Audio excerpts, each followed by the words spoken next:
Hello, welcome. This is a word of advice. I'm Pastor Aaron McCorkle, and I'm still here fighting the good fight of faith. Let me give you a word. 2020 is going to be an absolutely fantastic time and season for you, but it will not rule out spending time with difficult people. Don't be challenged so much about spending time with difficult people. Um, you have to spend time without accusation, condemnation, because that process will cause an inward transformation. It shows love that causes change on the outside as well as the inside. Do not allow difficult people to distract you from your destiny and what God has in store for you. For more information, check out Luke chapter 19, verse 8.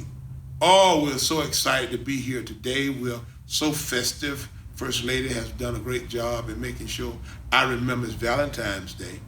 But let's take a musical break. This one comes from the camp. It features Deacon Aaron McCorkle Sr. along with Jay Roney. It simply says, I've learned how to lean and depend on Jesus. God bless you.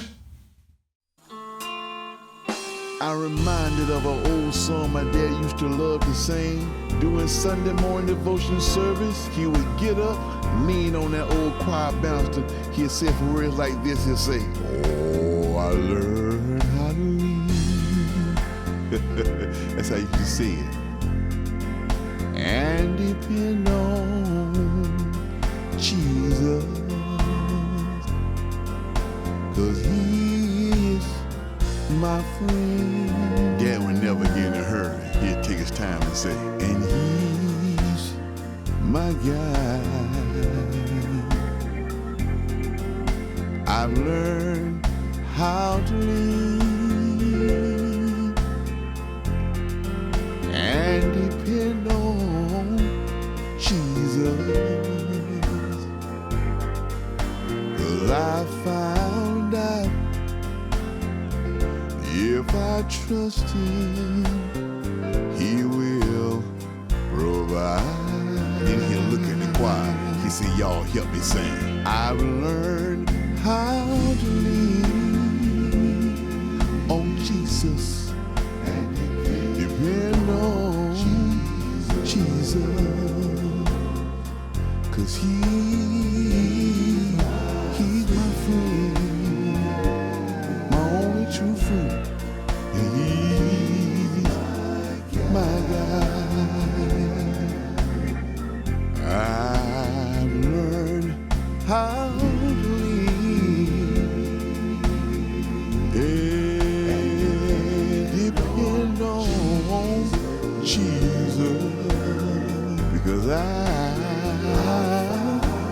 found out if I trust him, he will provide. Daddy's gone home now. Would y'all get mad if I let him sing his verse? I learned all about. Lord have mercy. They call on Jesus. Y'all I learned all about that. Sing, Daddy. And call God's name.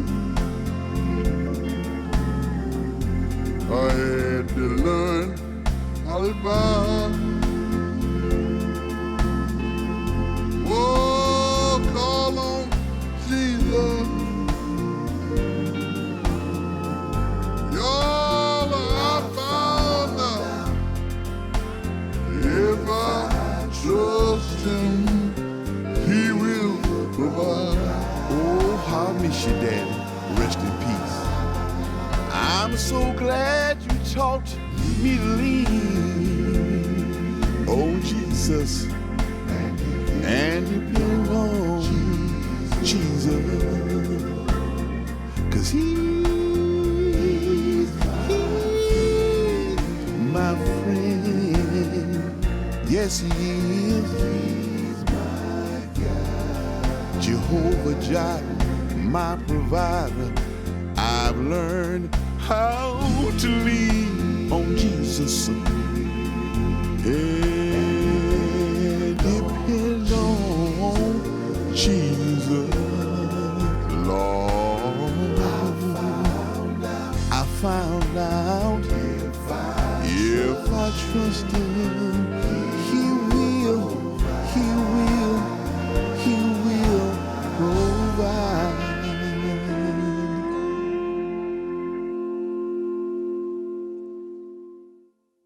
Thank you so much. We hope that you enjoyed that as much as we enjoyed bringing it to you.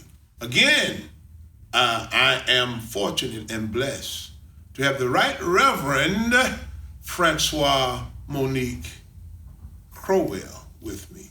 And you know, we had a conversation not long ago regarding the plight of our young man and some of the anger that's been manifesting. And this morning, or recently, I preached from Proverbs 3, 5, and 6 that basically says, trust in the Lord with all thy heart and lean not to thine own understanding, but in all thy ways acknowledge Him, and He will direct your path. You have to learn to trust God, or other words, trust the process. So I want to speak just a word and have Reverend Crowell join me as we talk about the plight of our young men, in particular our African American children, about the anger that's manifesting and the intolerance as relates to the system. And I want to give you an opportunity just to chime in and provide some wisdom as it relates to that, because I know you work with young men, and sometimes you run into situations where people are suicidal. And you've reared successfully a young man. So we'll allow you just to chime in a little bit and provide some wisdom as it relates to that. Well, I think especially in these times, especially for those of us who call ourselves Christians or believers, we really need to focus in on what that scripture means, to trust in the Lord with all our heart and to lean not unto our own understanding. As a people, as an African American people and just people of color, we have had so many challenges. The only people that we could depend on is ourselves. Well, now you have an increased absence of parents, not just fathers, but even mothers in these youth lives, or the ones that are present aren't present, or they're engaging in the very behaviors that you're seeing in the children. So how can we come out with scripture and say, what you need to do, Jeffrey, is trust in the Lord with all your heart and lean not into your own understanding. The age of do as I say, not as I do is gone. We have to find another way to model this behavior for these children. I know when my son was young and I used to see anger bubbling up on the inside of him, I actually used to take him back to Genesis, where God was talking to Cain and said, why are you so angry? If you did right, then good would happen to you. But you need to deal with this, because if you don't deal with this right now, then something worse is on the horizon. And what happened? But he murdered his brother. So anytime he would get angry, I would bring him back to that scripture. And while now sometimes he still gets angry, because the world will make you an angry place for our African American young males. But what I've noticed is he's able to calm himself down. Can I say that he's remembering that scripture? No, but I created a pattern in him. This is not the way to go, because this is how you're expected to act, and these are the ramifications of your actions. So we have to step up to the plate. Men have to step up to the plate, and we have to model those behaviors. You're seeing a lot of people achieve a lot of success, young and old, and the first thing that they say is, I'm not a role model. I challenge you to that thinking, because if you're in the public eye, you are a role model. The question is, are you a positive role model or a negative role model?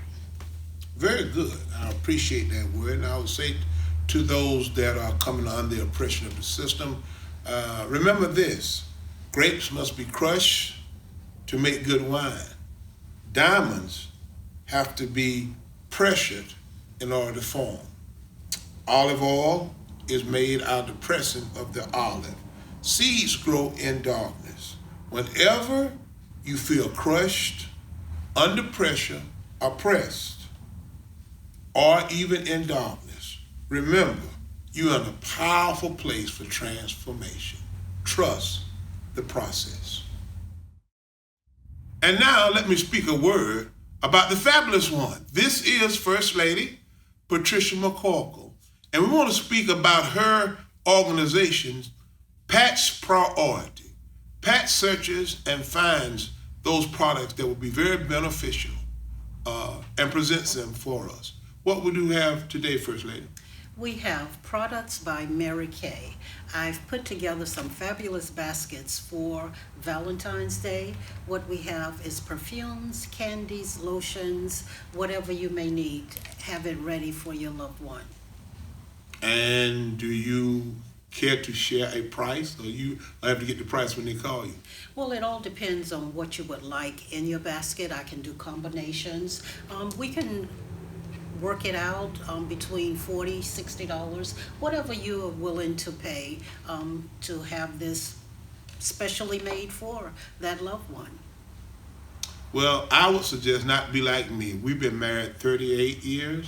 Yes. And in my younger day, I would work all day on Valentine's and then go by the drugstore, the pharmacist, and sometimes I would bring broken flowers, Yes. old candy, Yes. and I would be in a lot of trouble. Yes. Don't you allow that to be the case for you. Give Miss Pat and Pat's Priority a call at 803-315-2032 and have a glorious Valentine for the one you love. Thank you so much. Thank you. Hey, that's all the time I have left to bring you a word of advice. Man, I sure hope you enjoyed this as much as I enjoyed bringing it to you. Until this time, next time, you pray for me, I'll pray for you. And always remember this: two thoughts cannot occupy the mind at the same time. So the choice is ours as to whether our thoughts will be constructive or destructive. Have a bright, blessed, and beautiful day is my prayer for you.